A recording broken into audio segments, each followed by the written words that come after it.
বিসমিল্লাহির রহমানির রহিম। আসসালামু আলাইকুম। আশা করি আপনারা সবাই ভালো আছেন। আজকে আমি আপনাদেরকে দেখাবো ট্যাংরা মাছের খুবই মজার একটা রেসিপি, পালং শাক, আলু আর জলপাই দিয়ে এই রান্নাটা আমি করব। আশা করি আপনাদের ভালো লাগবে।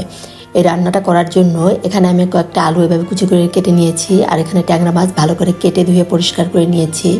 এখানে 8টা কাঁচামরিচ আর 3টা পেঁয়াজ কেটে নিয়েছি, আর পালং শাকে এখানে এক আটি আমি ভালো করে কেটে ধুয়ে পরিষ্কার করে নিয়েছি। এখন এর ভিতরে আমি দিয়ে দেবো 1 চামচ পরিমাণ পেঁয়াজ বাটা, 1 চামচ পরিমাণ দেবো রসুন বাটা, হাফ চামচ পরিমাণ দেবো লাল মরিচের গুঁড়া, হাফ চামচ হলুদের গুঁড়া, আর দেবো 1 চামচ পরিমাণ লবণ। লবণটা দিয়ে এর ভিতরে আমি খুবই সামান্য হাফ চামচেরও কম একটু জিরা বাটা দিয়ে দিলাম। দিয়ে এখন এখানে আমি পরিমাণ মতো তেল দিয়ে দিব, প্রায় 2 টেবিল চামচ পরিমাণ এখানে আমি তেল দিয়ে দিলাম। দিয়ে এখন ভালো করে যে মশলার সাথে পেঁয়াজ মরিচটা আগে মাখিয়ে নিয়ে তারপর আলুর সাথে সব ভালো করে মাখিয়ে নিতে হবে। এই চটচটি যত ভালো করে হাত দিয়ে মাখাবেন ততই কিন্তু এটা টেস্ট হয়। আমি যে বেশ ভালোভাবে মাখিয়ে নিচ্ছি। এখন আলুটার সাথে সব ভালোভাবে মাখানো হয়ে গেলে এর সাথে আমি মাছগুলো আলতো করে মাখিয়ে নিব।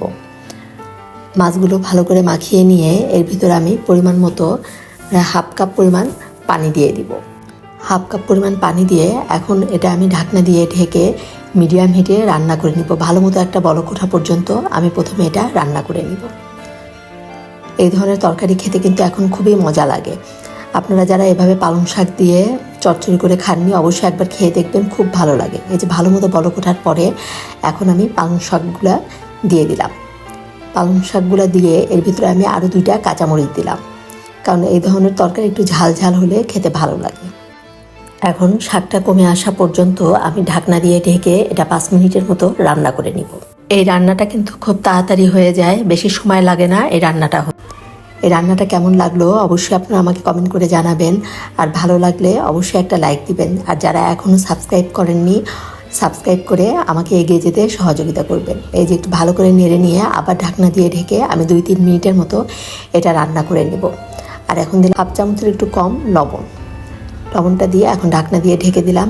ঢেকে 2-3 মিনিট পরে এখন আমি ঢাকনাটা তুলে এর ভিতরে দিয়ে দিব আমি জলপাইটা আমি আস্তই দিলাম, কারণ জলপাইটা যদি কেটে দিই তাহলে দেখা যাবে তরকারিটা বেশি টক হয়ে যাবে। এই ধরনের তরকারিতে একটু জলপাই দিলে কিন্তু খেতে খুবই মজা হয়। এখন একটু নেড়ে নিয়ে আমি ঢাকনা দিয়ে ঢেকে আরও 2-3 মিনিটের মতো রান্না করে নেব। আর এই জলপাইটা সিদ্ধ হতে কিন্তু বেশি সময় লাগবে না।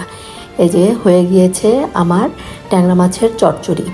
এই তরকারিটা খেতে কিন্তু খুবই মজা হয়েছিল। আর এরকম এই তরকারিটা একটু মাখামাখাই থাকবে, এরকম মাখামাখা থাকলেই এই চচ্চড়িটা খেতে বেশি মজা লাগে। পালং শাক, জলপাই সব কিছু মিলিয়ে এত সুন্দর একটা ফ্লেভার বের হয়েছিল যে আপনারা এটা না রান্না করলে বুঝতেই পারবেন না। আর পালং শাক কিন্তু আমরা অনেকভাবেই খেয়েছি, একবার এভাবে খেয়ে দেখবেন, ইনশাল্লাহ ভালো লাগবে।